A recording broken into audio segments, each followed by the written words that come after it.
Railway സംബന്ധിച്ച് തെറ്റിദ്ധാരണജനകമായ വാർത്തകൾ മിക്കപ്പോഴും പുറത്തു വരാറുണ്ട്.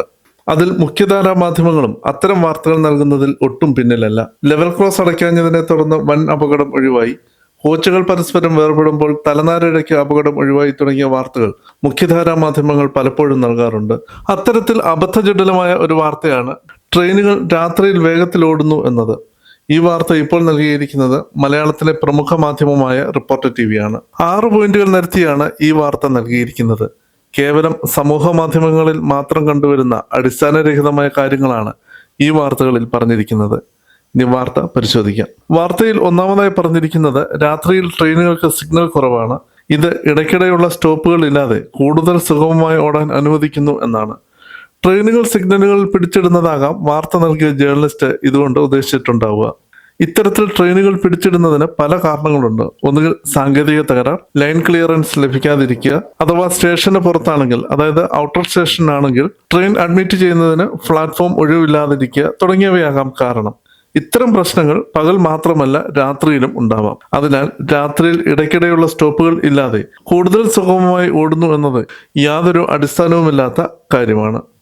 രണ്ടാമതായി പറഞ്ഞിരിക്കുന്നത് പകൽ സമയത്ത് പ്രാദേശിക യാത്രക്കാർക്കായി ട്രെയിനുകൾ കൂടുതൽ സമയം നിർത്തിയിടുന്നു, അതോടൊപ്പം ചെറിയ സ്റ്റേഷനുകൾ ഒഴിവാക്കി ട്രെയിനുകൾ രാത്രിയിൽ വേഗത്തിൽ ഓടുന്നു എന്നുള്ളതാണ്. ഇതിന് യാതൊരു അടിസ്ഥാനവുമില്ല. ഓരോ ട്രെയിനിന്റെയും സ്റ്റോപ്പും നിർത്തുന്ന സമയവും നിശ്ചയിക്കുന്നത് റെയിൽവേ ബോർഡാണ്. ഈ സമയക്രമം പാലിക്കേണ്ടതിന്റെ ഉത്തരവാദിത്വം ഗാർഡിനും ലോക്കോ പൈലറ്റിനുമാണ്. അല്ലാതെ പകൽ സമയം കൂടുതൽ യാത്രക്കാർ കയറാനും ഇറങ്ങാനും ഉണ്ടെങ്കിൽ കൂടുതൽ സമയം നിർത്തിയിടുക എന്ന സ്ഥിതി റെയിൽവേയിൽ ഇല്ല.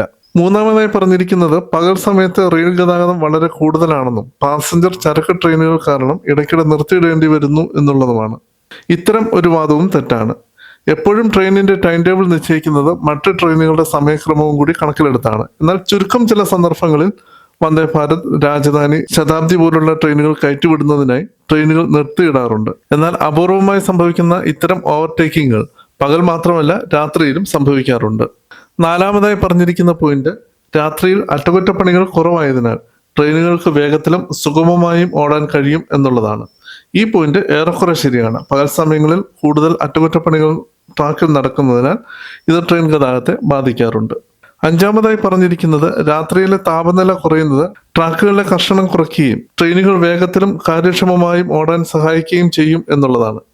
ശാസ്ത്രീയമായി യാതൊരു അടിസ്ഥാനവുമില്ലാത്ത വാദമാണ് ഈ പറഞ്ഞിരിക്കുന്നത്. ഓരോ സെക്ഷനിലും ട്രെയിൻ ഓടേണ്ട വേഗത റെയിൽവേ തീരുമാനിച്ചിട്ടുണ്ട്. ഉദാഹരണമായി എറണാകുളം മുതൽ ഷൊർണൂർ വരെയുള്ള സെക്ഷനിൽ 60 കിലോമീറ്റർ സ്പീഡാണ് നിശ്ചയിച്ചിരിക്കുന്നതെങ്കിൽ എല്ലാ ട്രെയിനുകളും ആ നിശ്ചിത വേഗതയിൽ ഓടേണ്ടതാണ്. അല്ലാതെ കർഷണം കൂടുതലായതുകൊണ്ട് 60 കിലോമീറ്റർ നിശ്ചയിച്ചിരിക്കുന്ന പാതയിൽ 40 കിലോമീറ്റർ വേഗതയിൽ ഓടിക്കാൻ കഴിയില്ല. ഓരോ പാതയിലും നിശ്ചയിച്ചിരിക്കുന്ന വേഗത ലോക്കോ പൈലറ്റുമാർ കൃത്യമായി പാലിക്കേണ്ടതുണ്ട്. അവസാനമായി പറഞ്ഞിരിക്കുന്ന പോയിന്റ് രാത്രിയിൽ ട്രാക്കുകളിൽ ആളുകളുടെയും മൃഗങ്ങളുടെയും സഞ്ചാരം കുറവായതിനാൽ ട്രെയിനുകൾക്ക് സുഗമമായി ഓടാൻ കഴിയും എന്നുള്ളതാണ്. നേരത്തെ സൂചിപ്പിച്ചതുപോലെ ഓരോ സെക്ഷനിലും ട്രെയിനിന് ഓടേണ്ട വേഗത റെയിൽവേ നേരത്തെ തന്നെ തീരുമാനിച്ചിട്ടുണ്ട്. വേഗത കുറയ്ക്കേണ്ടി വരികയോ നിർത്തേണ്ടി വരികയോ ചെയ്താൽ അതിനുണ്ടാകുന്ന സമയനഷ്ടം ഗാർഡും ലോക്കോ പൈലറ്റും കൃത്യമായി രേഖപ്പെടുത്തണം. കൃത്യമായ കാരണങ്ങൾ ഉണ്ടെങ്കിൽ മാത്രമേ വേഗത കുറയ്ക്കാൻ കഴിയുകയുള്ളൂ. ആളുകളുടെയും മൃഗങ്ങളുടെയും സഞ്ചാരത്തിന് വേണ്ടി എപ്പോഴും ട്രെയിൻ നിർത്തി കൊടുക്കാനാകില്ലെന്ന് എന്നാൽ അടിയന്തര ഘട്ടങ്ങളിൽ അപകടം ഒഴിവാക്കുന്നതിനായി ട്രെയിനിന്റെ വേഗത കുറയ്ക്കുകയോ നിർത്തുകയോ ചെയ്യാവുന്നതാണ്. സമൂഹ മാധ്യമങ്ങളിൽ കറങ്ങി നടക്കുന്ന ഇത്തരം പോസ്റ്റുകൾ ഉത്തരവാദിത്തപ്പെട്ട മാധ്യമങ്ങൾ വാർത്തയാക്കുമ്പോൾ വലിയൊരു സമൂഹത്തെ തന്നെയാണ് അവർ തെറ്റിദ്ധരിപ്പിക്കുന്നത്.